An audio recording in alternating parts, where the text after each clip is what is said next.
ఒక తమ్ముడు వచ్చాడు బైక్ వేసుకొని, యేసు ప్రభుని ఎరగనటువంటి అన్యుడు నా పాట నాకు తీసుకొచ్చి వినిపిస్తుంటే పిచ్చోడా అయింది అనుకున్నాను నేను ఫస్ట్. అన్న నేను పైన కండవ కప్పుకున్నాను అన్న, ఎందుకో తెలుసా అని చూపిస్తే వెనక చినిగిపోయాను, గుండె పగిలిపోయింది. 296 మందిని రక్షణ నడిపించాడు ఆయన. ఎవరో ఒక ఆయన గుంటూరులో కూటం పెట్టాడు. ఆయన గుంటూరులో పెట్టినోడు పెట్టకుండా నరసరావుపేట వచ్చి నరసరావుపేటలో పెట్టాడు. దేవుడు దర్శించాడు, ఆ కూటానికి వెళ్ళాను, ఆ సువార్త విన్నాను, దేవుడిని తెలుసుకున్నాను, రక్షణలోకి వచ్చాను.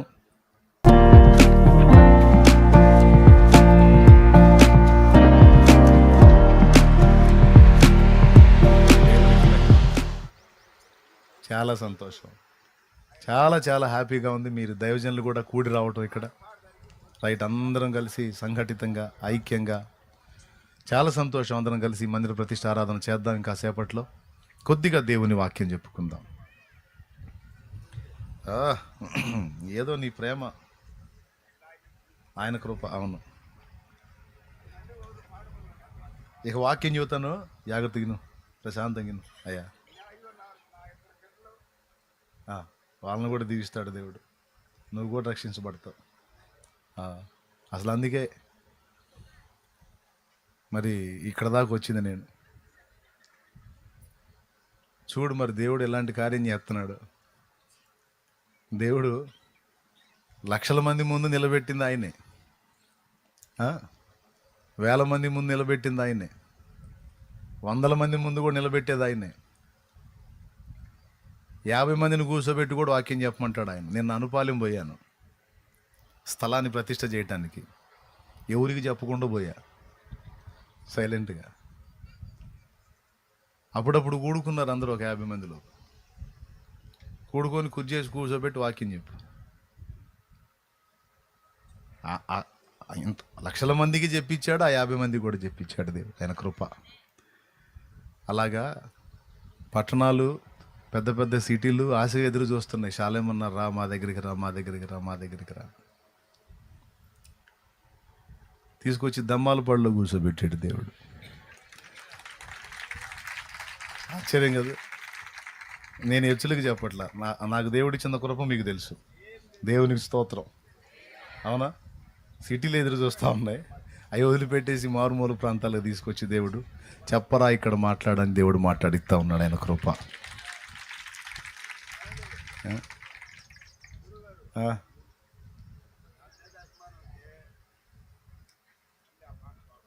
పాడతా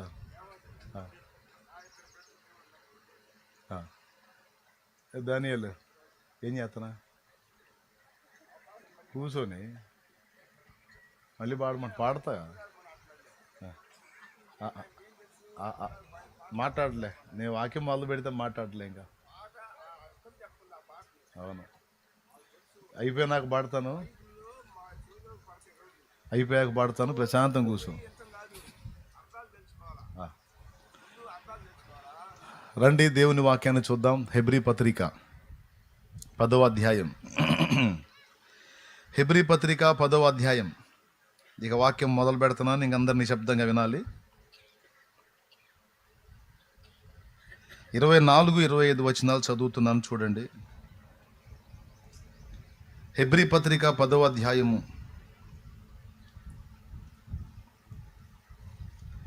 కొందరు మానుకొనుచున్నట్టుగా సమాజముగా కూడుట మానక ఒకరినొకడు హెచ్చరించుచు ఆ దినము సమీపించుట మీరు చూచిన కొలది మరి ఎక్కువగా అలాగు చేయుచు ప్రేమ చూపుటకును సత్కార్యములు చేయుటకును ఒకరినొకడు పురికొల్పవలనని ఆలోచింతము. చిన్న మాట ప్రార్థన చేసుకుని దేవుని నడిపింపును కోరుకుందాం. ఎక్కడోళ్ళు అక్కడ ప్రశాంతం కూర్చోండి. గట్టిగా ఒక గంటన్నర ఉంటానేమో ఇక్కడ. తర్వాత ఇక మీరు కూర్చోమన్నా నేను కూర్చోను, ఎందుకంటే రేపు మళ్ళీ బాప్తిస్మాలు ఉన్నాయి. ఈరోజు ఏం కార్యం చేస్తాడో దేవుడు తెలియదు.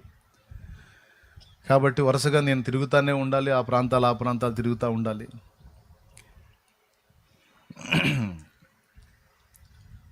కొన్ని సంవత్సరాల క్రితం నా దగ్గరకు ఒక చిన్నోడు వచ్చాడు. ప్రార్థన చేసేటప్పుడు ప్రార్థన చేసి చెప్తానే, చిన్న మాట ప్రార్థన ఫస్ట్. పరిశుద్ధుడు అయిన మా తండ్రి, ప్రేమ స్వరూపేగ దేవా, నీకు స్తోత్రములయ్యా. నీ దయాపూర్వక సంకల్పాన్ని బట్టి ఈ శుభవేళ మమ్మల్ని అందరినీ ఇక్కడ సమకూర్చిన విధానం కొరకు స్తోత్రము స్తోత్రము స్తోత్రము నాయన. నీ దాసుడిని దానియేలును వాడుకొని ప్రాంతంలో జరిగిస్తున్న పరిచర్య కొరకు వందనాలు. అన్యజనులు మా గొప్ప దేవా నీకు స్తోత్రాలు తండ్రి. జ్ఞాపకం చేసుకోండి, ఇంతసేపు మేము పాడిన పాటల్లో, చేసిన ప్రార్థనల్లో, చెల్లించిన ఆరాధనల్లో, అర్పించిన అర్పణలో నీ హస్తం మాకు తోడుగా ఉంచారు. మీరు మా మధ్య ఉన్నారు ప్రభువా, మీకు వందనాలు. ఇదిగో వాక్య ధ్యానంలోకి వస్తుండగా దయచేసి మాతో మాట్లాడండి. ఉపదేశాన్ని అడ్డగింపు చూచే సైతాను, దురాత్మ, దయ్యపు, అంధకార శక్తుల, అల్లరి శక్తుల ప్రభావం నజరేయుడైన యేసు నామములో బంధిస్తున్నాం. పూర్తిగా మీ సన్నిధి మా మధ్య ప్రత్యక్షపరిచి నీ బలహీన దాసుని మరుగు చేసి నీవే నాతో మాతో మాట్లాడమని, నీ వాక్యమును పంపి మమ్మను బలపరచమని యేసు నామములో ప్రార్థించి పొంది ఉన్నాం తండ్రి. ప్రార్థనకు జవాబిచ్చిన దేవునికి విశ్వాసంతో స్తోత్రాలు చెప్దామా? చెప్తానే ఉండండి, స్తోత్రాలు చెప్తానే ఉండండి. నేను ఆమెను అన్నదాకా చెప్తానే ఉండండి. ప్రభువా నువ్వు మాట్లాడినందుకు స్తోత్రం, మా మధ్యకు వచ్చినందుకు స్తోత్రం, మమ్మల్ని దర్శించినందుకు స్తోత్రం, ఆత్మలను రక్షిస్తున్నందుకు స్తోత్రం, స్తోత్రం, స్తోత్రం, స్తోత్రం, స్తోత్రం, స్తోత్రం, స్తోత్రం, స్తోత్రం, స్తోత్రం, స్తోత్రం, యేసు నామములో తండ్రి. ఆమేన్, ఆమేన్. ఈ ప్రాంతానికి రావడానికి గల కారణం ఒకటి చెప్తాను. కొన్ని సంవత్సరాల క్రితం శాంతినగర్లో, చిలకలూరుపేట శాంతినగర్లో నేను నివాసం ఉన్నాను. అక్కడ పరిచర్య చేశాను. అక్కడ పరిచర్య చేసిన దినాల్లో ఒక రోజు ఒక తమ్ముడు వచ్చాడు బైక్ వేసుకొని, ఒక చిన్నోడు. యేసు ప్రభుని ఎరగనటువంటి అన్యుడు, యేసు ప్రభు గురించి తనకు తెలియదు. నా దగ్గరకు వచ్చాడు. రోడ్డు మీద నా కోసం నిలబడి అటు ఇటు తిరుగుతూ ఉన్నాడు చిన్నోడు.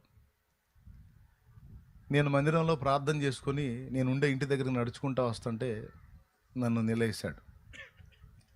ఎవరు బాబు నువ్వు? ఏందంటే, అన్నా నేను ఉప్పలపాడు నుంచి వచ్చానన్నా, మీ పాట విన్నాను, అది సెల్ ఫోన్లో విన్నాను. అప్పుడు ఈ స్మార్ట్ ఫోన్లు లేవు, కీప్యాడ్ ఫోన్లు. ఆ ఫోన్లో విన్నాను. ఆ పాట విని నా హృదయంలో ఒక కదలిక వచ్చింది. వాస్తవంగా నేను యేసుప్రభుని ఎరగని వ్యక్తిని, కానీ ఆ పాట ఎందుకో నా హృదయాన్ని పట్టుకుంది. ఆ పాట వింటాం, మళ్ళా పెట్టుకోవటం, మళ్ళా వింటాం, నాకు అదే పని అయిపోయింది. ఇంతగా ఆ పాట ద్వారా నేను ఆకర్షింపబడ్డాను. ఈ మనిషిని ఒక్కసారి చూడాలి, అసలు ఆయన ఒక్కసారి ముఖాముఖి కలుసుకొని రావాలని, మీ గురించి తెలుసుకొని మొత్తం మీద ఇక్కడికి వచ్చానన్న. నా పేరు ఫలానా అని డీటెయిల్స్ చెప్పాడు. మనిషి చూస్తే తిక్కలోళ్ళలాగున్నాడు. మనిషి మాటలు, ఆ హడావిడి చూస్తే తిక్కలోళ్ళలాగున్నాడు. ఎవరి తిక్కలోడు అనుకుంటున్నాను నేను. సరే, పాట గురించి ఎత్తాడు కదా, ఆ పాట గురించి ఎత్తి పదే దాని గురించే చెప్తా ఉంటే,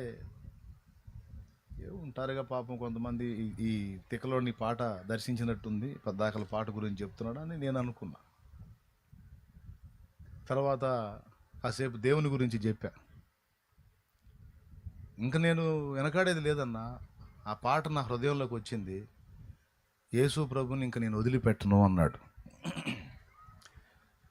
ఇది నా ప్రభు కార్యం, ఇది నేను యథార్థంగా చెప్తున్నా. నడి రోడ్డు మీద జరిగిన సంఘటన. తర్వాత ఏదో ఆ మాట అన్నాళ్లే, నిజంగా కనెక్ట్ అవుతాడా దేవునికి? ఏదో కనపడ్డప్పుడు, ఒళ్ళు పొంగినప్పుడు కాసేపు ఏదో 2 మాటలు మాట్లాడతారు, పక్కకు పోయి ఒకటి తిప్పలు వాళ్ళు పడతా ఉంటారు. నిజంగా ఇక నుంచి నేను దేవుడిని వదిలిపెట్టనన్నా, ఆ పాట ద్వారా దేవుడు నా జీవితంలో ప్రవేశించాడు, ఇక నేను వదిలిపెట్టనని ఎంతసేపు పులకించి పరవశించి అంటా ఉన్నాడు. మనిషి చూస్తేనేమో అరమందరంగా కనపడుతున్నాడు. ఏదోలే కానీ నా టైం ఒక అరగంట తిన్నాడు, కాకపోతే చేసేదేమో దొరికే కదా పొద్దున్నే అనుకున్నా. తర్వాత ఇక తరచుగా మందిరంలో కనపడుతున్నాడు. కనపడ్డప్పుడల్లా చేయెత్తుతున్నాడు, వచ్చాను చూసావా అని. దేవునికి స్తోత్రం. కనపడ్డప్పుడల్లా చేయెత్తున్నాడు, వచ్చాను చూసావా? చూశాను, సంతోషం. తర్వాత ఇక టెన్షన్ కొట్టినట్టు రావటం మొదలుపెట్టాడు. ఇక భార్యా బిడ్డల్ని కూడా తీసుకొని రావటం మొదలుపెట్టాడు. నేను అనుకున్నాను తిక్కలోడు కాదురా, తెలివైనోడే మనిషి, పాప అటు కనపడుతున్నాడు కానీ తిక్కలోడు కాదు, తెలివైనోడే, భార్య బిడ్డను కూడా తెచ్చుకున్నాడు అని ఆ మనిషిని గుర్తుపెట్టుకున్నా. తర్వాత ఇక దేవుడి పిచ్చి అయిపోయింది అతనికి.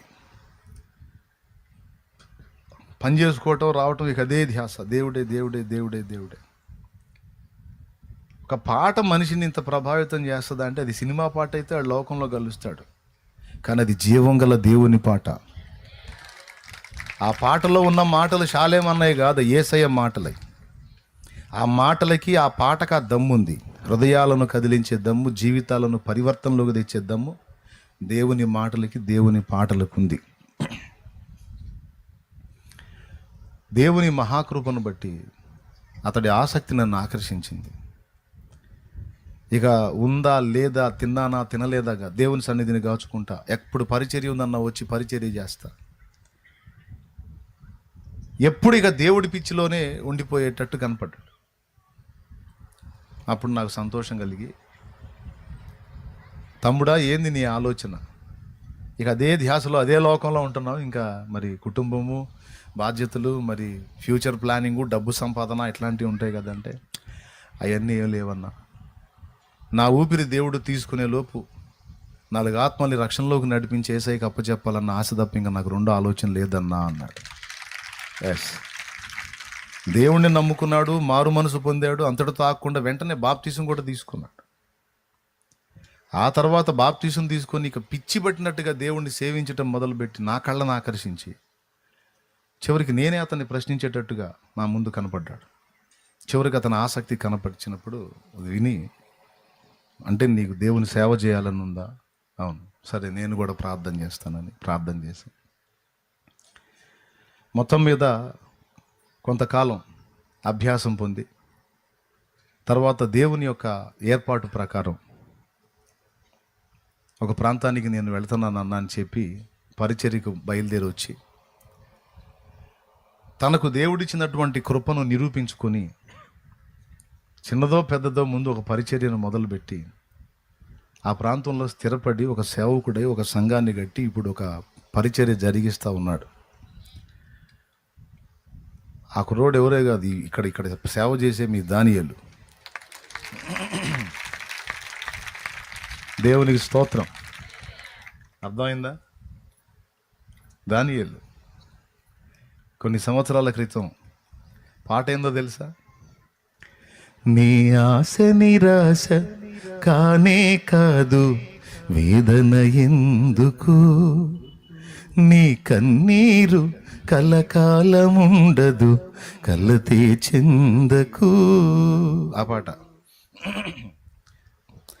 అవసరాన్ని బట్టి అగ్ని వంటి శ్రమలు కలుగుచున్నవని తెలిసి కలత చెందబోకు.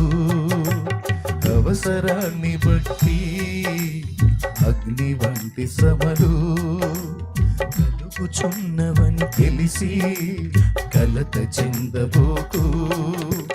నిన్ను పిలిచిన దేవుడు నమ్మదగినవాడు, శోధనలో నిన్ను విడిచిపెట్టిపోడు. కంటి పాపల తోడుండి నిన్ను కాచుకుంటాడు, అన్న తండ్రిల తోడుండి నిన్ను ఆదుకుంటాడు. నమ్మునిస్తమా, ఇది సత్యం, వీడబోకుమా విశ్వాసం. నీ ఆశ నిరాశ కానే కాదు, వేదన ఎందుకు, నీ కన్నీరు కలకాలముండదు, కలతే చెందకు. ప్రైజ్ ది లార్డ్, హల్లెలూయా. అంతేనా దానియేలు? 2010 అది అంతే, 2010-11 ఆ సమయంలో ఆ పాటతోనే 14 దేవునికి మహిమ 14 ఆ పాటతోనే వచ్చింది. 2 పాటలు. అంతకుముందు దేవుడిని తెలుసుకోలేదు కదా? లేదండి, విగ్రహారాధన. అప్పుడు విగ్రహారాధనలో ఉన్నాను. ఆ పాట ద్వారా నేను ఆకర్షించబడ్డాను. దేవునికి మహిమ కలుగునుగా.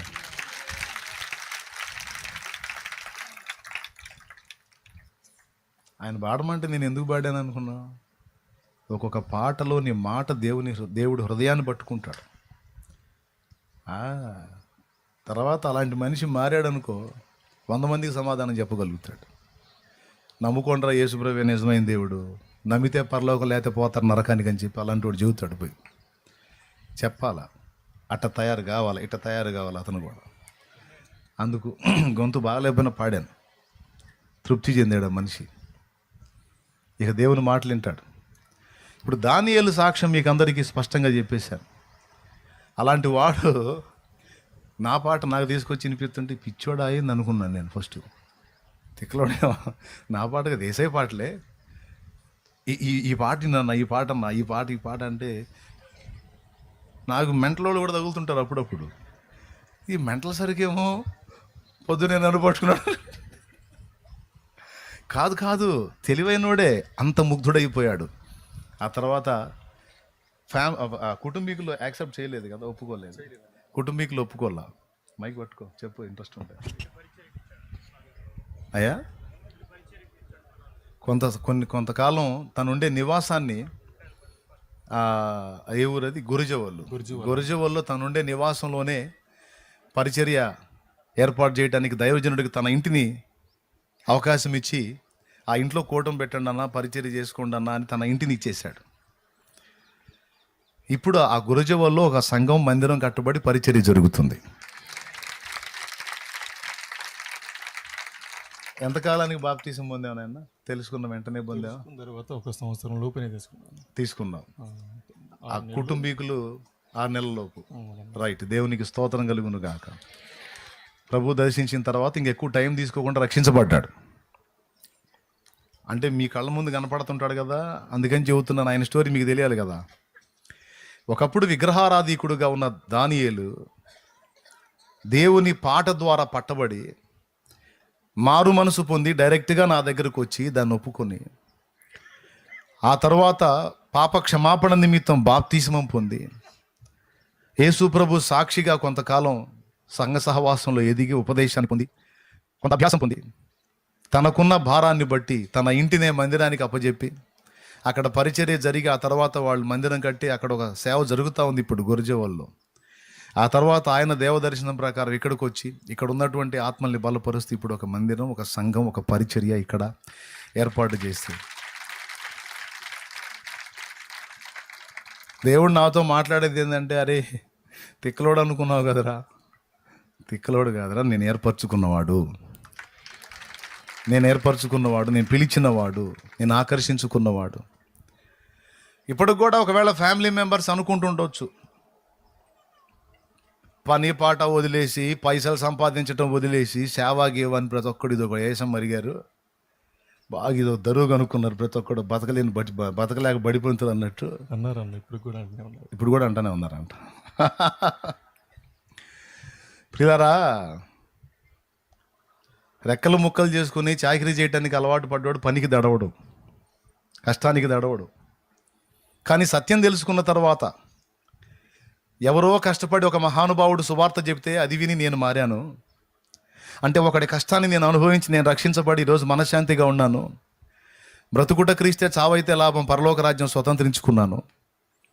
ఎవరో కష్టాన్ని నేను అనుభవించినప్పుడు మరి నేను కూడా ఇతరుల కోసం కష్టపడి త్యాగం చేసి ప్రకటించాలి కదా అనే భారం కలిగిద్దండి.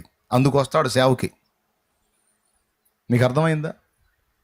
ఇప్పుడు మీరు మీ ఊళ్ళో కూర్చున్నారు, నేను ఎక్కడో వేరే ఊరు నుంచి వచ్చి మీకు సువార్త ప్రకటిస్తున్నా, యేసయ్య గురించి చెప్తున్నా. అంటే నా కష్టాన్ని మీరు అనుభవిస్తున్నారు ఈరోజు. మీరు నా కష్టాన్ని అనుభవించి దేవుణ్ణి తెలుసుకున్నప్పుడు మరి మీరు కూడా ఇతరుల కోసం కష్టపడి ప్రకటించాలా లేదా? అది న్యాయమా కాదా? ఒకడు ప్రకటించినప్పుడు అది తెలుసుకొని నువ్వు రక్షణ పొంది నువ్వు ఒడ్డెక్కి ఇంకెవడేట సస్తే నాకెందుకంటే అసలు అదేం మనస్తత్వం అది? ఇప్పుడు నేనెందుకు ప్రకటిస్తున్నా? ఎవరో ఒక ఆయన గుంటూరులో కూటం పెట్టాడు, ఆయన గుంటూరులో పెట్టినోడు పెట్టకుండా నరసరావుపేట వచ్చి నరసరావుపేటలో పెట్టాడు. దేవుడు దర్శించాడు, ఆ కూటానికి వెళ్ళాను. ఆ సువార్త విన్నాను, దేవుడిని తెలుసుకున్నాను, రక్షణలోకి వచ్చాను. ఎగ్జాంపుల్గా చెప్తున్నా. బలపడ్డాను. అదే కూటంలో తీర్మానం చేశాను. ఆ కూటం అయిపోకముందు అదే కూటంలో బాప్టిజం కూడా పొందాను. దీనికోసం ఆయన కష్టపడ్డాడుగా. బాగా వినండి, ఆయన కష్టపడ్డాడా? ఆ కష్టాన్ని నేను అనుభవించాగా.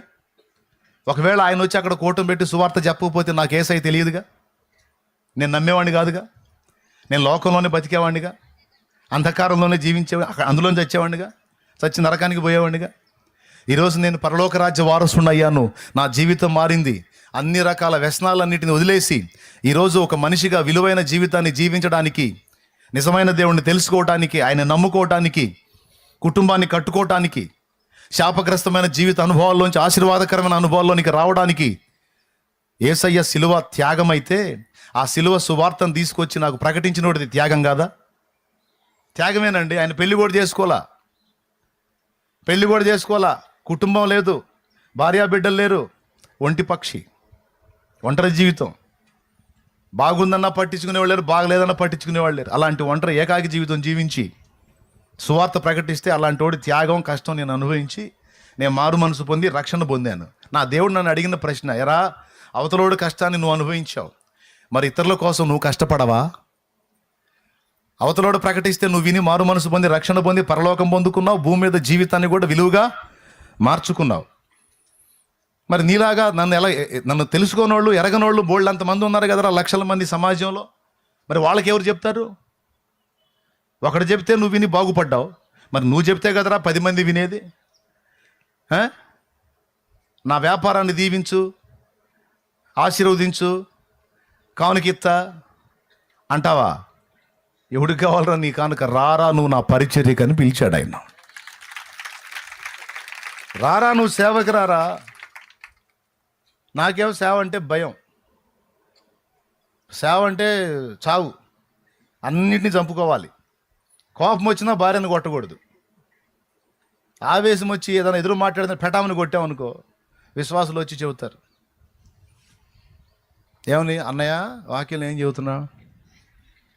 మనం కోపపడవచ్చు కానీ పాపం చేయకూడదు. మన పాస్టర్ని అంతనామని బాధేవు. ఇక నేను ప్రసంగం చేయగలనా? పాస్టర్ని కొట్టి ప్రసంగం చేస్తే కూర్చున్న వాళ్ళు ఏమంటారు?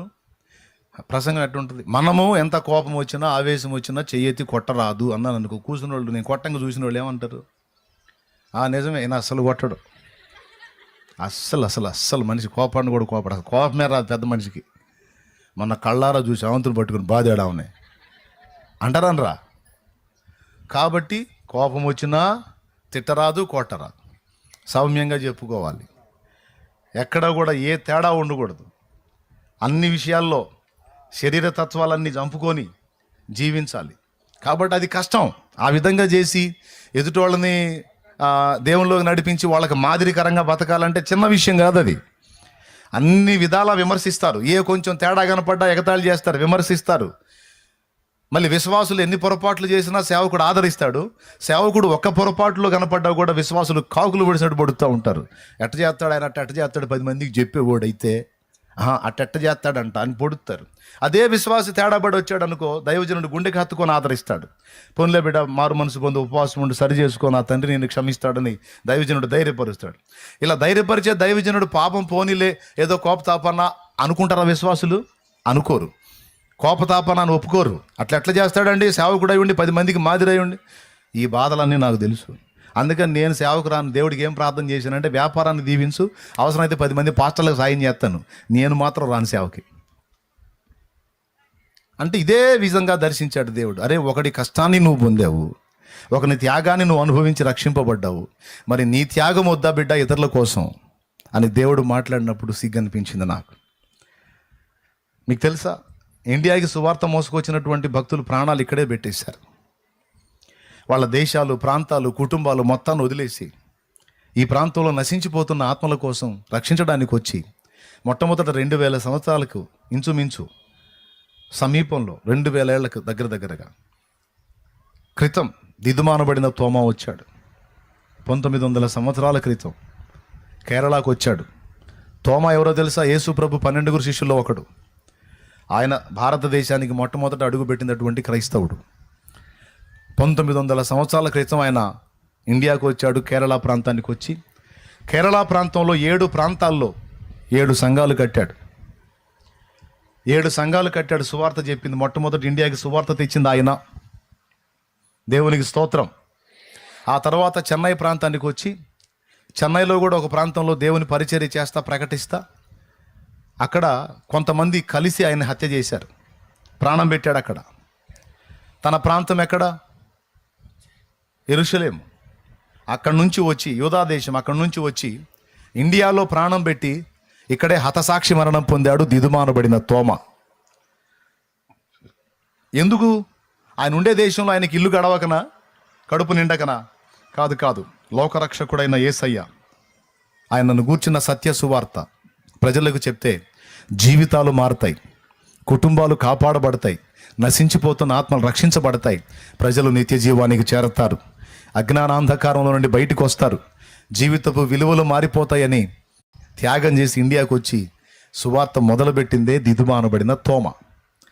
ఆ తర్వాత చాలామంది భక్తిపరులు ఇండియాకు వచ్చి యేసు ప్రభుని గూర్చిన సత్య సువార్త ప్రకటించి ఆ సువార్తలో తమ ప్రాణాలు కూడా నిలువున పానార్పణంగా ధారపోశారు. ఇలా ఎంతోమంది. బైబిల్ గ్రంథం ఈరోజు చేతిలో ఉంటుంది, మనం చదవం, సోమరితనం. ఈ పరిశుద్ధ గ్రంథాన్ని మన చేతికి రప్పించడానికి కొంతమంది ప్రాణాలు పెట్టారని మీకు తెలుసా? మనం చదవని ఈ పరిశుద్ధ గ్రంథం, కానీ మనకు రక్షణాధారమైన పరిశుద్ధ గ్రంథం. దీన్ని మన చేతికి రప్పించడానికి చాలామంది ప్రాణాలు, కుటుంబాలు పణంగా పెట్టారు, ప్రాణాలు పెట్టారు, జీవితాలు బలి చేశారు. అలాగున సువార్త మోసుకొచ్చారు. ఎంతోమంది త్యాగాలతో మనం సువార్తను తెలుసుకున్నాం, రక్షణలోనికి వచ్చాం. బాగా వినండి. మరి మనకు బాధ్యత లేదా? మనం చేయొద్దా? వెళ్ళి చర్చిలో కూర్చుంటే దేవుడు ఎంత స్పష్టంగా మాట్లాడుతున్నా సరే చెవులు మూసుకున్నట్టు కూర్చున్నా, నాకు కాదు అని. దేవుడు మాట్లాడుతున్నాడు. పోయి గోడ కానుకొని కూర్చొని నాకు ఆ మాట రావద్దు, నాకు ఆ మాట రావద్దు, నాకు ఆ మాట రావద్దు అని కూర్చుంటా. ప్రసంగంలో ఏడో చోట ఈ పాట ఎత్తుతాడు ఆ దైవజనుడు. సూటిగా నాతోనే మాట్లాడుతున్నట్టు నాకు అర్థమైపోయేది. ఏడుపు. ఎందుకంటే ఓ పక్కన అప్పులై ఉన్నాం. అప్పులు తీర్చుకోవాలంటే వర్క్ చేయాలా, వ్యాపారం చేయాలా, పైసలు సంపాదించాలా, అది తీర్చుకోవాలా, సమాజంలో మనం ఓ పొజిషన్లో నిలబడాలా, అంటే సంపాదించాలి. ఒక పక్క సంపాదన. ఇప్పుడే అన్ని బలహీనతలు మానుకొని రూపాయి డబ్బులు సంపాదించే పొజిషన్లో ఉన్నాం. కానీ ఆయన చర్చిలో పోయి కూర్చుంటే ఎవరైనా నాకెళ్ళే చేయి చూపించి మీలో ఒకరైనా అంటే నా ప్రాణమే గిలగిల్లాడిపోతుంది. ఏం చేయాలో అర్థం కాక గోడ కానుకొని బోర్ నేర్చుకునేవాడిని. అయ్యా, నా పరిస్థితి నీకు తెలియదా? ఎన్ని కష్టాల్లో ఉన్నానో నీకు తెలియదు, ఎన్ని బాధల్లో ఉన్నానో నీకు తెలియదా? నాకెళ్ళి చూస్తావేమయ్యా? ఎంతమంది లేరు మహానుభావులు, ఎవరినన్నా వాడుకోవాయా, ఎవరినన్నా పిలుచుకోవాయా, నాకెళ్ళి చూడవాకోయా నువ్వు. నా వల్ల కాదయా, నాది స్థిరం లేని మైండ్, చెంచుల బుద్ధి, నికరం లేని ఉన్నాయా, నాకెళ్ళి చూడవాకయా.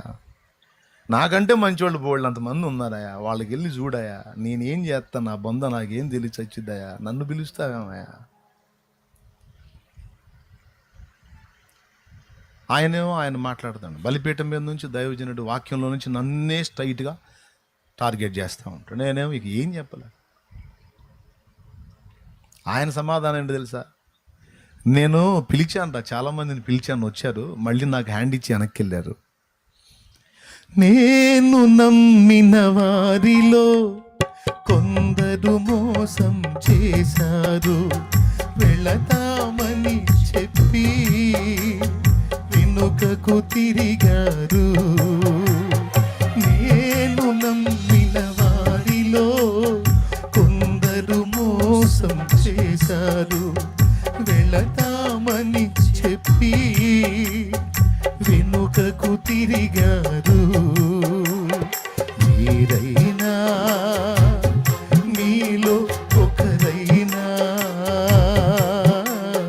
మీరైనా మీలో ఒకరైనా వెళతారా, నా ప్రేమను చెబుతారా, వెళతారా, చెబుతారా?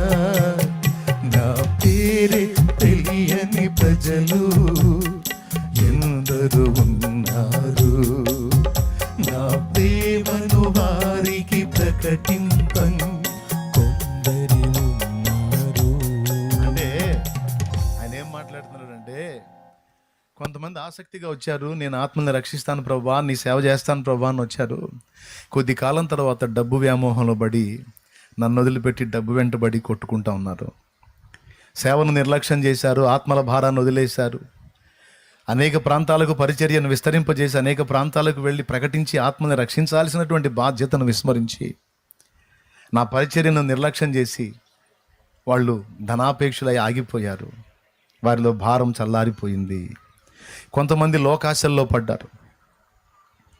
కొంతమంది సేవకొచ్చి కొంతకాలం సేవ చేసి మళ్ళా జీవనోపాధి సంబంధమైన పనులకు, వ్యాపారాలకు వెళ్ళిపోయారు. ఎందుకంటే ఈ సేవ చేయటం వల్ల నాకే ప్రయోజనం లేదు, మరి దీనికోసం నేను కూర్చుంటే నా కుటుంబ పరిస్థితి ఏంటి, ఎవరు ఎట్ట చేస్తే నాకెందుకు, నా వల్ల కాదు, వీళ్ళందరి కోసం నేను ఎందుకు అన్నీ మానుకోవాలి, నా వల్ల కాదని కొంతమంది అలా వెనక్కి తిరిగిన వాళ్ళు ఉన్నారు. కొంతమంది ధనాపేక్షలు వెనక్కి తిరిగిన వాళ్ళు ఉన్నారు. కొంతమంది శారీర వాంఛలను అదుపు చేసుకోలేక, కంట్రోల్ చేసుకోలేక బలహీనపడి వెనక్కి తిరిగిన వాళ్ళు ఉన్నారు. మొదలు పెట్టడం చాలా ఆత్మీయంగా, ఆసక్తిగా, తపనగా, భారంగా మొదలుపెట్టారు కానీ చివరిదాకా కొనసాగించలేదు. వాళ్ళు నన్ను మోసగించి వెనక్కి తిరిగారు అన్నాడు. మరి నన్నేం చేయమంట? నువ్వు రావాలి. దేవుని మహాకృపను బట్టి నాకు తెలియదు, నా పట్ల దేవుని మహోన్నతమైన ప్రణాళిక, నా తండ్రి ఇంతగా వాడుకొనగోరి నన్ను పిలుస్తున్నాడని నాకు తెలియదు. కానీ ఒకటైతే స్పష్టంగా ఫైనల్గా మాట్లాడింది ఏంటంటే, ఒకటి త్యాగాన్ని నువ్వు అనుభవించినప్పుడు నీ త్యాగం కూడా ఇతరుల కోసం ఉండాలి నా కుమారుడు, అది మర్చిపోవద్దు. డబ్బు బతకడానికి అవసరమే కానీ డబ్బు సంపాదనే జీవితం కాదు.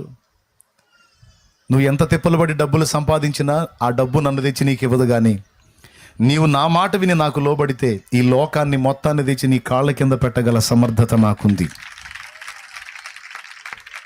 కాబట్టి నేను కావాలో, నా పని కావాలో, ఆ వ్యాపారాలు, ఆ పనులు, ఆ డబ్బు కావాలో కోరుకో నా ముందు.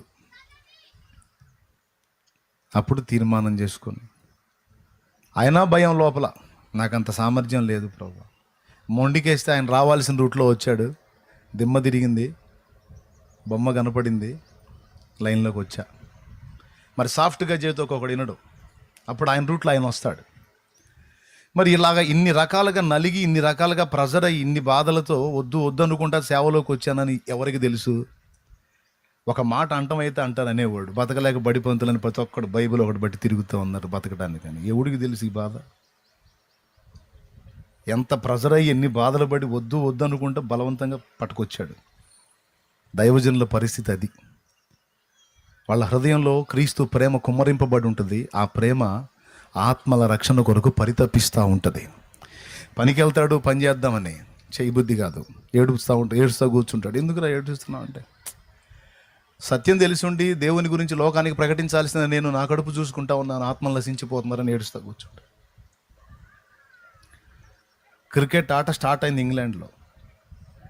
ఒక రేంజ్లో ఆటగాడు, సిటీ స్టడ్ అనేటువంటి వ్యక్తి, క్రికెట్ ఆట ఆడుతున్నప్పుడు దేవుడు అతనితో మాట్లాడుతున్నాడు.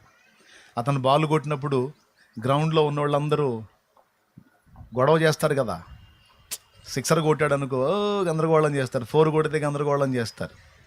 అట్లాగా అతను ఆట ఆడుతున్నప్పుడు అందరూ పెద్ద పెద్ద సప్పుళ్ళు చేసి ఆయన గనపరుస్తూ ఉంటే దేవుడు తన మెలనైన స్వరంతో ఆయనతో మాట్లాడుతున్నాడంట. ఆ ప్లే గ్రౌండ్లో మాట్లాడుతున్నాడు. ఏంటో తెలుసా? ఇదిగో ఈరోజు నువ్వు బాల్ కొట్టావని వాళ్ళందరూ పెద్దగా చేతులెత్తి గొడవ చేస్తూ ఉన్నారు చూడు, ఈరోజు నిన్ను బట్టి నిన్ను గనపరుస్తూ వాళ్ళు సంతోషంగా కేరింతలు కొడుతున్నారు, కానీ వాళ్ళ ఆత్మలు రేపు నరకంలో అల్లాడిపోతాయి అన్నాడట. ఈరోజు నిన్ను గనపరిచి నీ కోసం కేరింతలు కొట్టే ఆత్మలు రేపు నరకంలో అల్లాడిపోతాయని నీకు తెలుసా? అగ్ని ఆరని పురుగు చావని ఘోరమైనటువంటి అగ్నిగుండానికి వాళ్ళు పంపబడతారు, నరక శిక్ష పొందుతారు. ఎందుకంటే వాళ్ళు రక్షణ పొందలేదు, వారికి నన్ను గూర్చి తెలియదు, తెలిపేవాడు లేడు. నా కుమారుడా, వారి గతి ఏమవుతుందో, వారి భవిష్యత్తు ఏంటో నువ్వు గ్రహించావా? దేవుడు మాట్లాడాడు ఆయనతో. మీకు తెలుసా, ఒక రేంజ్ ఆటగాడు ఆయన పోయి రాజీనామా ఇచ్చేశాడు. నేను రాను సార్, నాకు వద్దు సార్ ఈ ఆట. రాజీనామా ఇచ్చి ఇంటికి పోయాడు. తల్లి అడిగింది, కుటుంబీకులు అడిగారు, ఎందుకు నువ్వు అలాంటి నిర్ణయం తీసుకున్నావు? నీకేం తక్కువైంది? ప్రజాభిమానం ఉంది, ప్రపంచమే నీ కోసం పడి చచ్చేంత అభిమానాన్ని సంపాదించుకునే స్థాయిలో ఉన్నావు, నువ్వు ఎందుకు ఇలా వదిలేయాలనుకున్నావు అంటే తన ఇంటి వారికి చెప్పాడు, క్రికెట్ గ్రౌండ్లో ఆట ఆడుతున్నప్పుడు ఆ కేరింతల నడుమ నాకు నశించిపోతున్న ఆత్మల ఘోష వినబడుతుందమ్మా అన్నాడట. నశించిపోతున్న ఆత్మల ఘోష వినబడుతుంది, నేను ఆడలేకపోతున్నాను, ప్రశాంతంగా ఉండలేకపోతున్నాను, నా వల్ల కావట్లేదు, నేను సువార్త ప్రకటించాలమ్మా, నేను యేసయ్యని గురించి ప్రకటించాలమ్మా, నా ప్రభుని గురించి తెలుసుకోకుండా చాలామంది పాడైపోతున్నారమ్మా, నశించిపోతున్నారమ్మా. వాళ్ళు నాకు ఇచ్చే ఆనందం నాకు తెలుసమ్మా, వాళ్ళ అభిమానం నాకు తెలుసు, కానీ వాళ్ళు నశించిపోతున్నారమ్మా అని అది వదిలేసి తన జీవితకాలం అంతా దైవ సేవ ఖర్చు చేసేసాడు. దైవ సేవకు వచ్చేవాళ్ళంతా పని పాట లేనివాళ్ళు కాదండి. ఒక రేంజ్లో సంపాదించగలిగిన వాళ్ళు, చాకరీ చేయగలిగిన వాళ్ళు, ఒక రేంజ్ పొజిషన్లో ఉన్న వాళ్ళు కూడా వాటన్నిటిని వదిలేసుకొని, పెద్ద పెద్ద జాబ్స్ను సైతం వదిలేసుకొని, మంచి చదువు చదివి ఉన్నత హోదాలోకి వెళ్ళి పెద్ద జాబులు సంపాదించి నెలకి లక్షలాది రూపాయలు సంపాదించే పొజిషన్లో ఉండి కూడా నిర్దాక్షిణ్యంగా వాటిని వదులుకొని, నా దేవుడు పెడితే తింటా, లేకపోతే పస్తుంటా, ఇస్తే కట్టుకుంటా, లేకపోతే చినిగినియే కట్టుకుంటా, కానీ నశించిపోతున్న ఆత్మల రక్షణ కోసం మాత్రం నేను కష్టపడతా, పాడైపోతున్న జీవితాలను బాగు చేస్తా, నా ఊపిరి దేవుడు తీసుకునే నాటికి కొన్ని ఆత్మలనైనా నేను సిలువ వైపు తిప్పుతా, నా ప్రభు వైపు తిప్పుతా, కొన్ని జీవితాలనైనా నేను క్రీస్తు కోసం సంపాదిస్తా. నా ఆనందం, నా సంతోషం కాదు, ఎవరో త్యాగం చేస్తే నేను రక్షించబడ్డా, నా త్యాగంతో అనేక మంది రక్షణలోకి రావాలని గొప్ప త్యాగాలతో దేవుని సేవకు వస్తారు. దానియేలు కుటుంబానికి తెలియకపోవచ్చు, లేదా ఇక్కడ సేవకుల కుటుంబాలకు తెలియకపోవచ్చు, భూమి మీద ఉన్న పనులన్నిటిలోనికి గొప్ప పని, విలువైన పని ఏంటో తెలుసా? దైవ సేవ ప్రియులారా, దైవ సేవ. ఈరోజు దేవుని మహాకృపను బట్టి చిలకలూరుపేట సంఘంలో గమనిస్తే, గతంలో త్రాగుడు జీవితంలో ఉండి ఇప్పుడు మార్చుకున్న వాళ్ళు ఎంతమందో చేతులు ఎత్తానంటే వేలాది చేతులు లెగుస్తాయి. మార్చుకున్నారు. ఒక ఆడపిల్ల వచ్చి నా దగ్గర ఏమందో తెలుసా? ఏడుస్తా. ఒక ఆడపిల్ల, అన్నా మా నాన్న ఎంత సంపాదిస్తాడో తెలుసా రోజుకి? అప్పటి రోజుల్లోనే 1200 నుంచి 1500 సంపాదిస్తాడన్న మా నాన్న. 1200 నుంచి 1500 సంపాదిస్తాడన్న ఒక రోజుకి మా నాన్న. భలే కష్టజీవన్న, చేస్తాడు, సంపాదిస్తాడు, కానీ నీకు తెలుసా రూపాయి ఇంటికి తేడన్నా. ఆయన తాగుతాడు, అనేక మందికి తాగబోపిస్తాడు, డబ్బులంతా ఖర్చు పెట్టేసుకొని ఇంటికి వచ్చి మమ్మను కొట్టి, నన్ను కొట్టి, నేను మా అమ్మ పత్తి మిల్లుకి వెళ్తామన్నా, పత్తి మిల్లుకి వెళ్ళి డబ్బులు సంపాదించి తీసుకొచ్చి దాచిపెట్టుకుంటా ఉంటాం. మా నాన్న పట్టుకుంటాడు, ఎక్కడ దాచిపెట్టినా పట్టుకుంటాడని ఆయనకి తెలియకుండా దాచిపెడుతూ ఉంటాం, కానీ ఎట్లా పోతాడో తీసుకుంటాడన్నా. అన్న నేను పైన కండో కప్పుకున్నాను అన్న, ఎందుకో తెలుసా?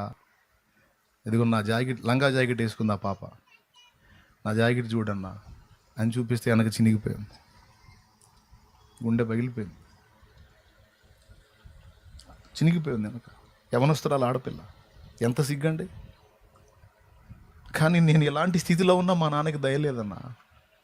ఆ త్రాగుడు ఒకటి ఉంటే చాలన్నా, తాగుడు కావాలి, తాగేవాళ్ళు కావాలి. అరే నా పిల్లల కష్టం తాగుతున్నాను, నా కష్టం తాగుతున్నాను, ఇంట్లో ఏమి ఇవ్వట్లేదు, వాళ్ళకి అన్నం పెట్టట్లేదు, వాళ్ళకి వస్త్రం ఇవ్వట్లేదు, నా బిడ్డల గతి ఏంది, ఆడపిల్లల గతి ఏంది అనుకోవట్లేదన్నా మా నాన్న. అన్న చచ్చిపోవాలనిపిస్తుందన్నా. మా అమ్మ నేనైతే అట్ట కూడా ఆలోచించుకున్నామన్నా, కానీ దేవుని మాటలు విన్న తర్వాత దేవుడి మీద ఒక ఆశతో అట్లా బతుకుతున్నామన్నా అని బోర్ నేర్చింది, నా హృదయం ద్రవించింది. ప్రార్థన చేసే కన్నీళ్లతో, బాధపడక తల్లి, నా తండ్రి కార్యం చేస్తాడు, అద్భుతం జరిగిద్దిలేమ్మా అని కన్నీళ్లతో ప్రార్థన చేశాను. ఎలా వచ్చాడో ఒక రోజు ఇట్లనే దేవుని కృపను బట్టి కూటానికి కలిశాడండి. ఆ రోజు దర్శించబడ్డాడు, దేవుని వాక్యంతో పట్టబడ్డాడు, ఆ రోజు తీర్మానం చేసుకున్నాడు. ఇట్లనే దేవుడు ఈ మాటల్లోనే ఎట్లనే ఏ మాట పట్టుకుంది, ఆయన దర్శించబడ్డాడు. మంచి మనిషే, కానీ దానికి బానిసయ్యాడు. ఆ రోజు ఆ మాటల చేత సంధించబడి మారు మనసు పొంది బాప్తిజం కూడా తీసుకున్నాడు.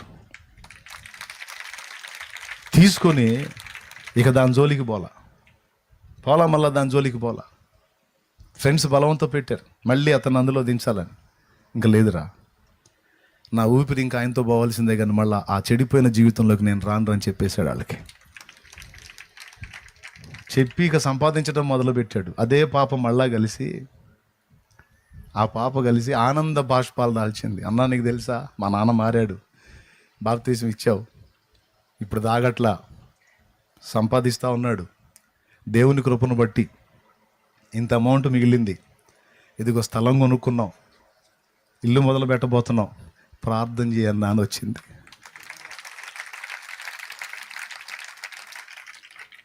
నాకు ఆనందం కాదు, పక్కకి తిరిగి ఏడ్చుకున్నా. ఎందుకంటే అదే పాప ఒకసారి కనపడి చినిగిపోయిన జాకెట్ చూపించింది, ఇది నా కండిషన్ ఉంది. అదే పాప ఇప్పుడు మళ్ళా కలిసి మంచి వస్త్రాలు కట్టుకొని మంచి పొజిషన్లో కనపడి, ఇదిగో మేమందరం కలిసి తలా రూపాయి సంపాదించాం, ఇదిగో ల్యాండ్ కొనుక్కున్నాం, ఇప్పుడు ఇల్లు కట్టుకోవడానికి మొదలుపెట్టాం, మా నాన్న మారాడు అంటే ఆ ఇంట్లో ఆ త్రాగుడుకు బానిసైన ఆ ఒక్క వ్యక్తి మారితే ఆ ఇల్లు పండగ పండగ పండగ స్టార్ట్ అయింది ఆ ఇంట్లో. ఏమండి, కోట్లకు పడగలెత్తిన కోటీశ్వరుణ్ణి ఒక్క తాగుబోతుని మార్చమనండి, కోటీశ్వరులను పిలిచి మార్చమనండి. దేశాన్ని ఏళ్తున్నాడు కదా ప్రధాని పిలిచి ఒక్క తాగుబోతుని మార్చమనండి. ఏం చేస్తాడు? మహా చేపిస్తే లోపలేపించి మందు తాగకుండా తన్నిస్తాడు. తన్నులు తిని బయటకు వచ్చినాక దెబ్బలు తగ్గడానికి మళ్ళీ మంది వేసుకుంటాడు వాడు. నొప్పి అర్థం కాకుండా మళ్ళీ మంది వేసుకుంటాడు. మానుకునేది ఎక్కడ? వాడి వల్ల ఇద్దా? ఏ నరుడి వల్ల? తాగుడు మానుకోవటం వీడి వల్ల కాదు, తాగుడు మాన్పించటం ఆయన వల్ల కాదు. కానీ యేసుక్రీస్తు శుభవార్త ఒక చెవికి వెళ్తే, యేసయ్య నీ కోసం ప్రాణం పెట్టాడు, నిన్ను ప్రేమిస్తున్నాడు, ఆయన నీ జీవితాన్ని విప్లవాత్మకంగా మార్చాలని ఎదురు చూస్తున్నాడు, ఒక క్రొత్త జీవితాన్ని నీకు ఇవ్వడానికి ఇష్టపడుతున్నాడు, ఇదిగో యేసు నిన్నింత ప్రేమించాడు అనే మాట వాని గుండెల్లోకి వెళ్ళి ఆ గుండెని బద్దలు చేసి మార్చేస్తుంది. ఎవ్వరి బలవంతం లేదు. కొంతమంది అంటున్నారు బలవంత మతం మార్పిడి, బలవంతం. నీ బొంద అని చెబుతున్నాను నేను. ఎవడురా బలవంతం పెట్టి మార్చేది? నేను మారాను రా నాయన, నేను ఒకప్పుడు విగ్రహారాధికుణ్ణి, నన్ను ఎవడో బలవంత పెట్టలా. క్రీస్తు ప్రేమ నన్ను బలవంత పెట్టింది. క్రీస్తు శిలువ సత్యం నన్ను బలవంత పెట్టింది. ఆ ప్రేమను బట్టి, ఆ సత్యాన్ని బట్టి, ఆయన మమతను బట్టి, ఆయన త్యాగాన్ని బట్టి, ఆయన నీతిని బట్టి, ఆయన మాదిరిని బట్టి, ఆయన పవిత్రతను బట్టి, దేవుడు అంటే ఇది కదరా, దేవుని పరిశుద్ధత అంటే ఇది కదా, దేవుని త్యాగం అంటే ఇది కదా అని అర్థమయ్యి ఆ ప్రేమ నన్ను బలవంత పెడితే మారాను నేను. ఎవడు నన్ను బలవంత పెట్టే దమ్మె ఎవడికి? సువార్త చెప్పడానికి నా దగ్గరికి వచ్చే దమ్మె ఎవడికి లేదు. ఒప్పుకో, నేను వినటానికి ఇష్టపడలా.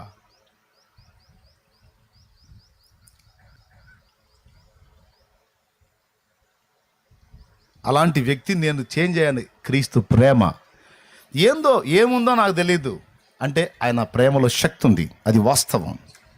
ఆయన దర్శిస్తే చాలు, ఆయన మాట్లాడితే చాలు, ఆయన హృదయంలోకి వస్తే చాలు, కఠిన పాషాణ గుండెలు కూడా బద్దలైపోతాయి, భయంకర జీవితాలు మారుతాయి. ఈరోజు దైవజనులు చేసేటువంటి సేవలో ఆ కార్యమే జరుగుతుంది. ఒక ప్రధాని చేయలేంది, కోట్లకు పడగలెత్తిన కోటీశ్వరుడు చేయలేంది, చిన్న సంచి భుజాన్ని వేసుకొని పరిశుద్ధ గ్రంథం చేతబట్టుకొని ఆయన ప్రకటించే సువార్త వలన ఎన్ని జీవితాలు మారినాయి. దైవజనుడు సువార్త ప్రకటిస్తే ఎన్ని కుటుంబాలు కట్టబడ్డాయి. మరి ఇది ఎంత ఉన్నతమైనది. ఏ శాస్త్రవేత్తనో చేయమను, ఏ మంత్రినో ఏ అధికారినో చేయమను, ఒక దుర్మార్గుడిని మార్చమను చెప్పండి, ఎవరన్నా లైద్దా? మరి ఇప్పుడు చెప్పండి, కోట్లు సంపాదించి కొప్పేసేవాడు మొనగాడా, కోట్ల కంటే విలువైన జీవితాలను కట్టి వాళ్ళ బ్రతుకులను పచ్చగా నిలబెట్టేవాడు మొనగాడా? ఎవడు మొనగాడు? ఏది గొప్ప పని? సచ్చినా బతికినా దైవ సేవకు మించిన గొప్ప పని ఇంకొకటి లేదు. అది ఉన్నతమైన కార్యం. ఒకడు ఎగతాళి చేయొచ్చు, హేళన చేయొచ్చు, తృణీకరించవచ్చు, ఏం పర్వాలేదు, తిట్టుకో. నేను చేయగలిగి వచ్చానో సోమరినో వచ్చానో నా దేవుడికి తెలుసు, నాకు తెలుసు, నీకేం తెలుసు రా పిచ్చోడా. అనుకుంటా సాగిపోతామే దైవజనుడి పని. దానియేలు ఆ విధంగా దేవుని దగ్గరకు వచ్చి మార్పు చెంది ఈరోజు రక్షించబడి సేవకుడై 10 మందికి దేవుని గురించి ప్రకటించేవాడు అయ్యాడు. ఈరోజు ఈ ఊరు అవకాశం ఉంటే ఇంకా 2 ప్రాంతాలు వెళ్తాడు అన్యజనుల మధ్యలోకి. కొన్ని కుటుంబాలైనా దేవుని వైపు తిప్పుతాడు కదా. చెప్పండి, పనులన్నిటిలో నీకు ఉన్నతమైన పని ఏది? పెద్దగా చెప్పాలి, దైవ సేవ. మరి అలాంటి సేవ విలువ తెలియని వాళ్ళు 4 మాటలు మాట్లాడితే మనం దాన్ని పట్టించుకోవాలా? లక్ష్య పెట్టాలా? అర్థమయ్యే నాటికి అర్థమైద్ది. ఒకవేళ ఈ భూమి మీద ఉన్నంత వరకు అర్థం కాకపోయినా రేపు చచ్చాక మొత్తం అక్కడికి వస్తారుగా. భూమి మీద ఉన్న మంద మొత్తం అక్కడికి వస్తారుగా. వచ్చినాడు అప్పుడు అర్థమైద్ది. నా ప్రభు ఒక్కొక్కళ్ళని కనపరుస్తూ ఉంటే సేవకుల్ని అప్పుడు నెత్తి కొట్టుకుంటూ ఉంటారు అన్నమాట. అయ్యయ్యో, ఇంత గొప్ప విలువైన పనిని ఎంత తేలిగ్గా మాట్లాడాం మేమని. దేవునికి స్తోత్రం. నశించి నరకానికి పోయే ఒక ఆత్మని ఎవరు రక్షిస్తారో రక్షించమను. కానీ సువార్త చెప్పే ఒక దైవజనుడు ఆత్మను రక్షిస్తాడు, జీవితాలను మారుస్తాడు. దేవుని మహాకృపను బట్టి వేలాది జీవితాలు మారు. చిలకలూరిపేటలో తాగుడు మానుకున్న వాళ్ళు చేతులు ఎత్తండి అంటే ఎంతమంది? ఇక్కడ ఉన్న వాళ్ళు ఎవరైనా గతంలో తాగుడు జీవితం నుంచి మార్పు చెందిన వాళ్ళు ఉంటే చేతులు ఎత్తండి. అదిగో కొట్టండి ఇప్పుడు, తోడు గడ్డి కొట్టు. ఇక్కడున్న సేవకుల్లో కూడా ఒకప్పుడు డ్రింక్ మాస్టర్లు ఉండుండొచ్చు, అవునా? ఆ చేతులు ఎత్తండి. ఒకప్పుడు మాజీ డ్రింక్ మాస్టర్లు ఇప్పుడు సేవకులు అయ్యారు. ఎవరి త్యాగం? భక్తుల త్యాగం. వాళ్ళు సువార్తను మోసుకొచ్చారు. ఆ సువార్త విని వీళ్ళు మారి అనేక మందికి ప్రకటించే సేవకులు అయ్యారు. అంటే వాళ్ళు కూడా త్యాగం చేయటం మొదలుపెట్టారు. యేసయ్య ప్రేమను లోకానికి ప్రకటించటం మొదలుపెట్టారు. ఇప్పుడు ఇన్ని విన్నా నీ సంగతి ఏంది? విన్నావుగా ఇవన్నీ, ఇప్పుడు నీ సంగతి ఏంది? కనీసం పక్కింటోళ్ళు కూడా సువార్త చెప్పరు కొంతమంది. అయితే చెప్పాలి కదా, చెప్పాలి కదా. ఆర్ఆర్కే మూర్తి గారు గురించి ఒక మాట విన్నాం. తన వీధిలో గుండా చనిపోయిన ఒక శవాన్ని మోసుకొని వెళ్తూ ఉంటే బయట కూటానికి వెళ్ళి వచ్చి రిక్షాలో ఇంటికి ముందు దిగి ఇంట్లోకి వెళ్ళి ఏడ్చాడంట ఆయన. ఎందుకండి దుఃఖపడుతున్నారు అంటే, నేను వస్తూ ఉన్నప్పుడు ఒక శవాన్ని మోసుకొని వస్తూ ఉన్నారు ఫలానా వ్యక్తిగత. అవునండి, పాపం ఆయన చనిపోయారండి అంటే, అందుకే ఏడుపు వచ్చి ఏడుస్తుందని అన్నాడంట. అదేంటండి అంటే, నాకు 2-3 ఇళ్ళు అవతలే ఉన్నాడు, లోకం మొత్తానికి తిరిగి చెప్తా ఉన్నాను కానీ ఇంటి పక్కోడికి చెప్పలేకపోయాను. ఒక్కసారన్నా నేను సువార్త చెప్పలేకపోయాను. అతను అన్యుడిగానే చనిపోయాడు. ఆ ఆత్మని గురించి నా ప్రభు నన్ను లెక్క అడిగితే నేను ఏం చెప్పాలి అని బాధపడ్డాడట. ఊరు మొత్తం తిరిగావు, దేశం అంతా తిరిగావు, నీ ఇంటి పక్కోడిని పట్టించుకోలేదు నువ్వు అంటాడు కదా అని బాధపడ్డాడట. ఇప్పుడు ఈ మాటలు విన్న మీ హృదయాల్లో రావాల్సిన భారం ఏంటంటే, సత్యం తెలిసిన వాళ్ళు సత్యం తెలియని వాళ్ళకి సత్యం చెప్పాలి. ఎవరో కష్టపడి సువార్త ప్రకటిస్తే విని రక్షింపబడిన నువ్వు తెలియని వాళ్ళకి నువ్వు యేసుని పరిచయం చేయాలి. ఇది నీ బాధ్యత, నా బాధ్యత. అది నిజంగా ప్రేమ కలిగిన హృదయం. నిజంగా క్రీస్తు ప్రేమ, పరిశుద్ధాత్మ మన హృదయాల్లో కుమ్మరిస్తే ఇక మన లోకానికి క్రీస్తుని గురించి పరిచయం చేయకుండా ఉండటం మన వల్ల కాదు. ఎవరి గుండెల్లో అయితే నిజంగా దేవుని ప్రేమ కుమ్మరించబడిద్దో ఇదే గుర్తు, ఇదే సాక్ష్యం. దేవుని ప్రేమ నిజంగా పరిశుద్ధాత్మ ద్వారా హృదయాల్లో కుమ్మరించబడితే ఆ వ్యక్తికి డబ్బు పట్టదు, ఆ వ్యక్తికి వెండి బంగారాలు పట్టం, ఆ వ్యక్తికి జనాలు పొగుడుతారా తిడతారా అనే ఆ విషయాలు పట్టం.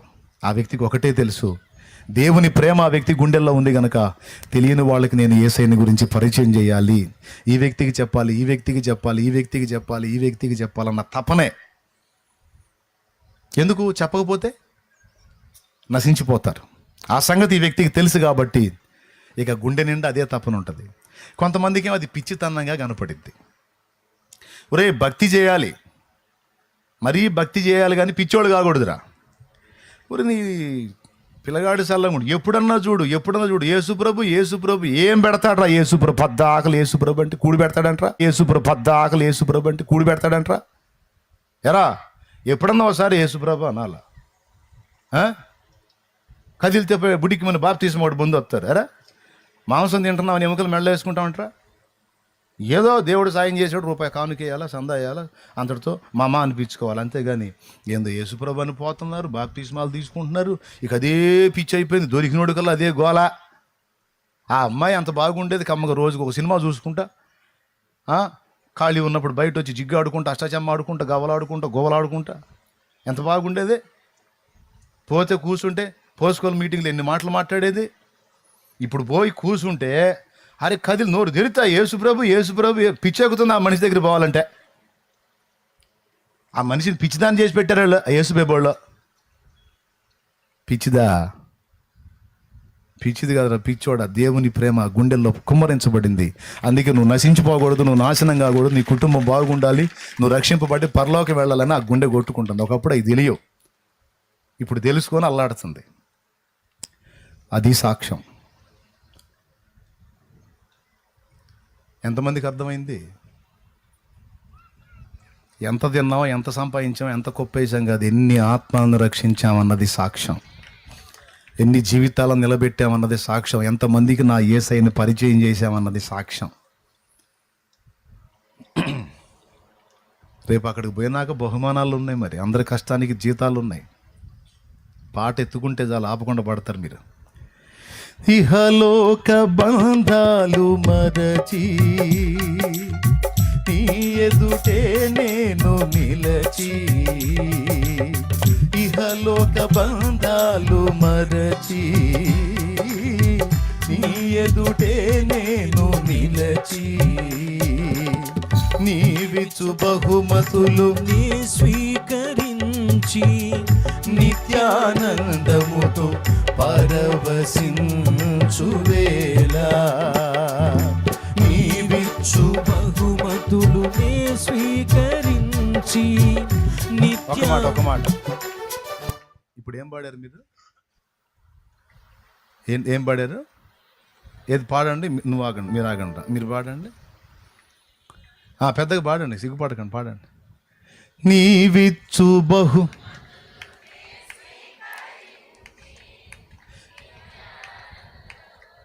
పరవ, ఇంతసేపు పాడుతున్నావు కదా, ఏం పోటు పొడిసావని బహుమానం ఇస్తాడు చెప్పండి. నువ్వు ఏదైనా పోటు పొడిచి ఉంటే కదా నీకు బహుమానం ఇవ్వడానికి కాడ. అరే నువ్వు ఇంటి పక్కన ఉన్న సుబ్బాయమ్మకి చెప్పకపోతివి, ఎందుకు చెప్పలేదమ్మా అంటే ఏమన్నా అనుకుంటారు, మనకెందుకు, వాళ్ళకు నొప్పి పుట్టినప్పుడు వాళ్ళే వస్తారు చర్చికి, మనం చెప్పేందుకు మన గాలి తీసేసుకోవాలి, చెబుతుంటే మనం లేకతాలు చేస్తున్నారు, అందుకు నేను ఎవరికి చెప్పను. అది ఇంటి పక్క ఉన్న సుబ్బాయమ్మకి చెప్పకపోతే అమ్మాయి నువ్వేమో నీవిచ్చు బహుమతులు అని పాడుతుంటే ఎట్ట ఇస్తాడు నీకు బహుమానం? ఎవరికి చెప్పావని ఇస్తాడమ్మా? ఏం త్యాగం చేసావని ఇస్తాడు? కనీసం కన్నీళ్ళు గడిచి ప్రార్థన చేశా? అది ఎప్పుడు మోకాళ్ళు వేసిన నా అప్పుల సంగతి ఏంది, మా అబ్బాయి ఉద్యోగం సంగతి ఏంది, మా అమ్మాయి చదువు సంగతి ఏంది, మా అమ్మాయి పెళ్ళి ఎప్పుడు అయ్యిద్ది, మా అమ్మాయికి పిల్లలు ఎప్పుడు పుడతారని ఏడుపోయి నువ్వు కూర్చొని మోకాళ్ళు వేసి, ప్రభా నా ఊరు నశించిపోతుంది ప్రభా, నా ప్రజలు త్రాగుబోతులు అయిపోతున్నారు ప్రభా, చిన్న చిన్న వయసోళ్ళు పాడైపోతున్నారు ప్రభా, వాళ్ళకి నువ్వు తెలియదు ప్రభా, వాళ్ళని దర్శించు ప్రభా, వాళ్ళతో మాట్లాడు ప్రభా, వాళ్ళ మనోనేత్రాలు వెలిగించు ప్రభా. నువ్వు ఏనాడన్నా ఏడిచావా? 2 కన్నీటి చొక్కలు. నువ్వు ఎప్పుడన్నా ఏడితే ఎప్పుడు ఏడుతావు తెలుసా? అప్లోడ్ వచ్చి వార్నింగ్ ఇచ్చినప్పుడు ఎడుతావు, ప్రభువా నిన్న అవమానానికి అప్పగించను అన్నావుగా అయ్యా, వాడు వచ్చి సామాను బయటేస్తానన్నాడు ప్రభా. అప్పుడు వస్తుంది నీకు ఏడుపు. నీ సమస్యల కోసం నీకు పిల్లలు లేరని నువ్వు ఏడుస్తావు, నీ పిల్లలకి పిల్లలు లేరని నువ్వు ఏడుస్తావు, నీకు అప్పులు తీరాలని నువ్వు ఏడుస్తావు, నీ బిడ్డలకి జాబులు రావాలని ఏడుస్తావు. మంచిదే, ఏడవమని నేను కాదంటలేదు. మన సమస్యల కోసం అడగకుండా ఎట్లా? కానీ ఏనాడైనా నశించిపోతున్న జీవితాల కోసం కన్నీరు గార్చిన చరిత్ర నీకుందా? అలా కన్నీరు గార్చి ప్రార్థించావా? 4 ఆత్మలు రక్షించడానికి ప్రయత్నించావా? తెలియని వాళ్ళకి సువార్త చెప్పడానికి ప్రయత్నించావా? అలా నిజంగా ఏనాడన్నా నువ్వు ఏడ్చావా? 2 కన్నీటి చుక్కలు ఉన్నాయా? దానికి బహుమానం ఉంటుంది, దానికి ఉంటుంది జీతం. నీకోసం నువ్వు ఏడ్చుకుంటే ఆయన ఎందుకు ఇస్తాడు బహుమానం? కానీ పాట ఎత్తితే చాలు, నీవిచ్చు బహుమతులు. అదిగో మళ్ళీ మొదలు పెట్టాను. అందులో పదం ఏం మాట్లాడుతుంది? నువ్వు ఎవరికైనా చెప్పావా అని అడుగుతుంది. ఏం చేసావు నువ్వు? అవమానాలకు జడిసి, తృణీకారాలకు జడిసి. అవునా? ఆగొచ్చా మనం? ఇప్పుడు చెప్తున్నా, ఈ దమ్మాలపాడులో ఈ కూటంలో కూర్చున్న వాళ్ళకి, ఈ లైవ్లో ఉన్న వాళ్ళకి అందరికీ చెప్తున్నా ప్రేమతో. ఉందా లైవ్? ఉందిరా? ఆ లైవ్లో ఉన్న వాళ్ళకి కూడా చెప్తున్నాను నేను. నమ్ముకోగానే సరికాదు, 4 ఆత్మలకి నా ప్రభువుని గురించి పరిచయం చేయాలి. సేవకులకు కూడా చెప్తున్నాను, ఒక సంఘం కట్టి నువ్వు ఆగటానికి లేదు. ఒక సంఘం కట్టి నువ్వు ఎట్లాగుతావు సోదరా? కనీసం 7 దైవజనులు తయారు చేయి. 7 దైవజనులు తయారు చేయి. ఒక సంఘం కట్టిన ఆ సంఘంలో కనీసం 7. ఆ 7 7 ప్రాంతాలు పంపించు. వాళ్ళకు ఒక్కటే మాట చెప్పారే, బాబు మీరు జీవితాంతం కష్టపడి ఒక 7 తయారు చేయండి రా. నీలాగా ఒక 7 తయారు చేయండి రా, 7 ప్రాంతాలకు పంపించండి రా అని నువ్వు చెప్పు దైవజనుడా. అప్పుడు నువ్వు నీ సంఘం నుంచి లేపే 7 ప్రాంతాలకు వెళ్తారు. అయ్యి ఒక 7. ఆ 7 ఒక్కొక్క సంఘం నుంచి 7 లేపితే 7 ఏళ్ళు, పెద్దగా చెప్పండి, 49. మరి నీ సంఘం ఊహించగలవా? 50 సంఘాలు కట్టిన చరిత్ర నీకు ఉంటుందని? నేనేమన్నా ఇంత పెద్ద గోల్ పెట్టానా? చాలా చిన్న గోల్, చాలా చిన్న గోల్. దైవజనుడా విను, గుర్తుపెట్టుకో. 7 సిద్ధపరచు, కష్టపడు, ఉపదేశం చేయి, ప్రేమను చూపించు, మాదిరిని చూపించు.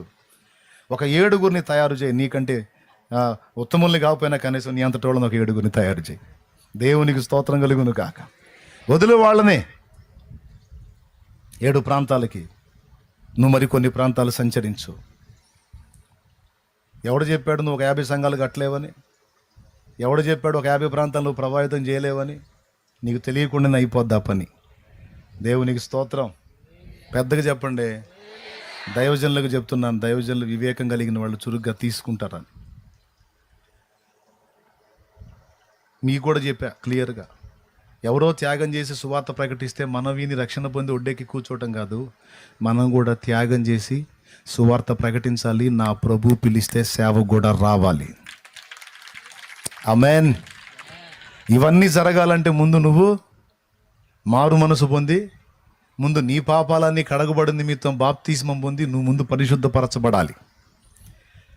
ఎప్పుడైతే నువ్వు పరిశుద్ధపరచబడతావో అప్పుడు దేవుడు నీలోకి వచ్చి నివాసం ఉంటాడు. నీలో ఉండి ఇతరులతో మాట్లాడతాడు, నీలో ఉండి ఇతరులను తాకుతాడు, నీలో ఉండి ఇతర గృహాల్లోకి అడుగు పెడతాడు. దానికి ముందు నివాసంగా, దేవుని నివాసంగా నువ్వు నేను మారాలి. నిద్ర వచ్చిన వాళ్ళు స్తోత్రం చెప్పండి.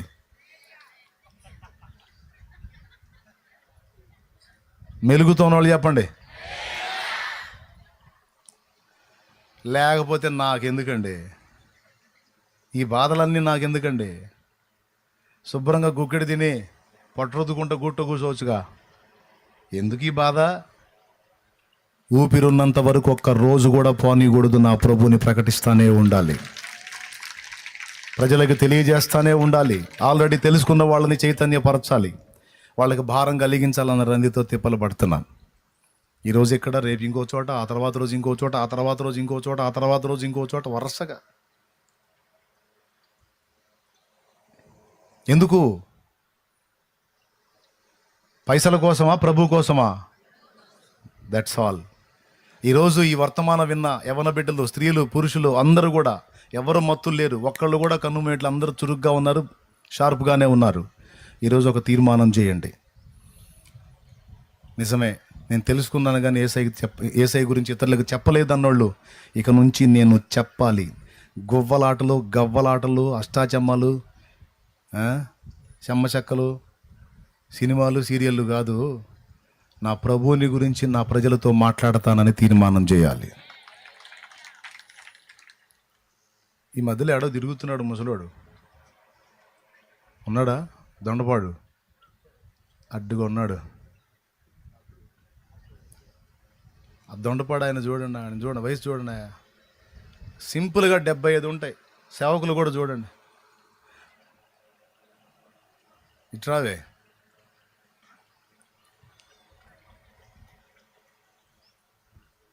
ఆడోళ్ళు, మగోళ్ళు, మొత్తం కుర్రోళ్ళు, ముసలోళ్ళు అందరూ సిగ్గు తెచ్చుకోవాలి ఆయన చూసి. దా తొందరరా.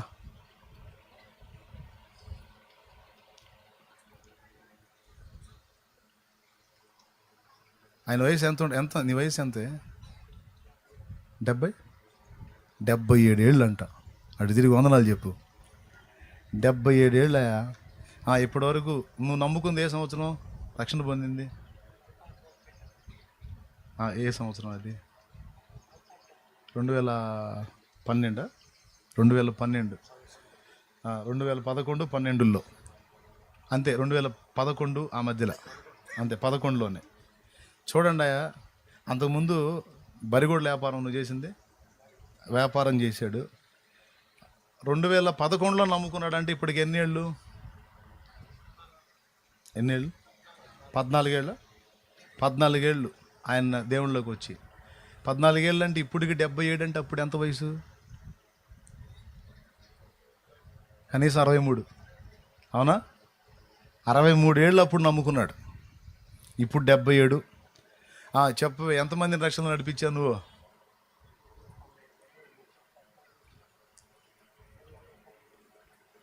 $296 మందిని రక్షణ నడిపించాడు ఆయన.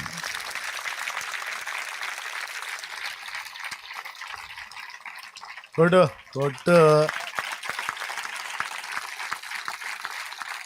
దగ్గరగా 300 ఆత్మలను రక్షణలో నడిపించాడు. సచ్చినా బతికినా అది సాక్ష్యం. అంతకుముందు తనలో లోకానుసారంగా ఉన్నాడు, ఎట్టబడితే అట్ట జీవించావుగా తెలియనప్పుడు.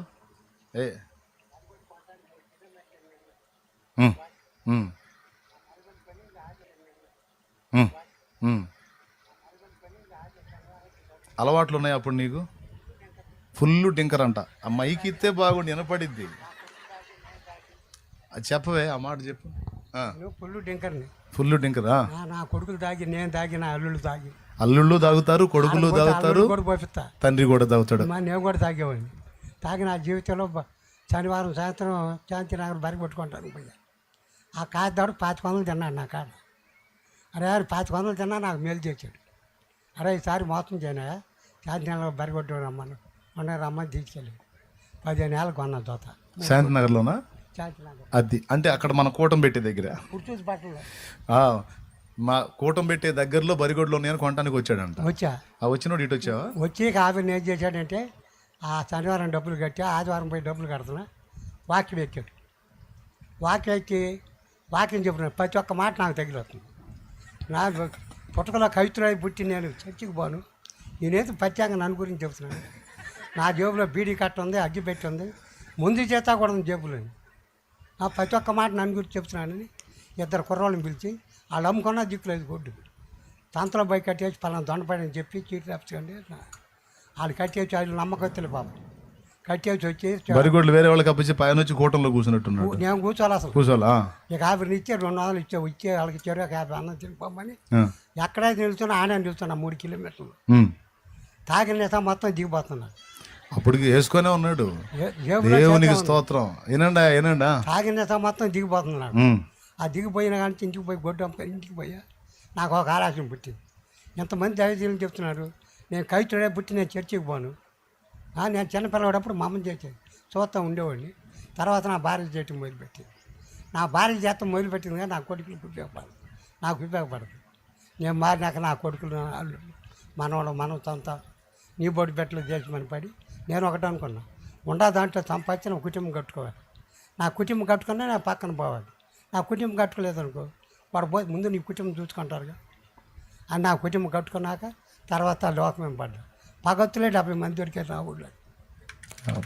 అన్నయ్య కొడుకులు 2 చచ్చిపోయారు. ఆ అన్న పలకి చాలా దగ్గర పోయాడు. నా అన్నయ్య కొడుకులు కుటుంబం ఉన్నది. మా చిన్నాన్న కొడుకు అన్నాడు, అరే నువ్వు లెగితే వాళ్ళకి పోతున్నా, అన్నయ్య కొడుకులు 2 చచ్చిపోయాడు, నీవు ఏదైనా జరిగితే మేము రావాలి. చెక్కలాడు మీరు రావద్దు, మీ కాడ నేను రాను. నేను నువ్వు అంటే నేను పెట్టి వైపు నా బిడ్డలు 10 మంది ఉన్నారు. అబ్బా దేవునికి స్తోత్రం కలుగునుగా. నాకు పగత్తులు ఉండరాడ, ఆ పగత్తులు నా కాడకు రావాలి. మీరు రాని నేను మానుకుంటాను. ఆవిడ రావాలా. నాకు పగత్తుల ముందు 70 మంది దొరికారు. అప్పుడు రూపాయన్నర చిల్లరపేట 5 రూపాయలు చేసి నా కాడ డబ్బులు పెద్ద చిన్నబ్బా. ఇప్పుడు ఇన్ని రకాలుగా కష్టపడి దేవుని కొరకు తిప్పలు పడి ఇన్ని సంవత్సరాలు ప్రయాసపడ్డావు కదే. ఎంతమంది రక్షణలు నడిపించావు నువ్వు ఇప్పుడు? 291.